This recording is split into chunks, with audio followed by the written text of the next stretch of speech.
నేను పాలకూర బజ్జీలు తినక 4 ఇయర్స్ పైనే అయితుంది. అయితే ఈ వీడియో ఎందుకు తీసినానంటే, ఈ వీడియోలో మనం నార్మల్‌గా పాలకూర బజ్జీలు శనగపిండితో చేసుకుంటాం కదా!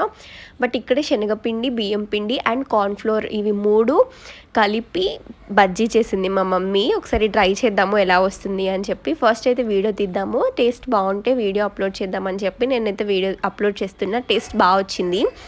ఇక్కడ నేను చెప్పినట్టు 3 పిండిలు అండ్ జీలకర్ర కొంచెం ఇట్లా స్మాష్ చేసి వేసింది. అండ్ కారం, ఉప్పు, పసుపు, కొంచెం సోడా అండ్ సాల్ట్. తర్వాత వాటర్, అది మనం మామూలుగా బజ్జీ కన్సిస్టెన్సీ లాగా వాటర్ వేసుకొని కలుపుకోవాలి. అండ్ కొత్తిమీర, ఇందులో ఉల్లాకు వేసినా బాగుంటుంది. అప్పటికి ఉల్లాకు లేదు కాబట్టి ఇంకా వేయలేదు. తర్వాత జస్ట్ యాజ్ యూజువల్ ఆయిల్లో ఫ్రై చేసుకోవడం అంతే. ట్రస్ట్ మీ, శనగపిండి కన్నా ఇలా కార్న్ ఫ్లోర్ అండ్ బియ్యం పిండి వేసుకుంటే ఇది క్రంచీగా వచ్చి టేస్ట్ చాలా బాగున్నాయి. ఒకసారి ట్రై చేయండి. Thanks for watching the video. Bye.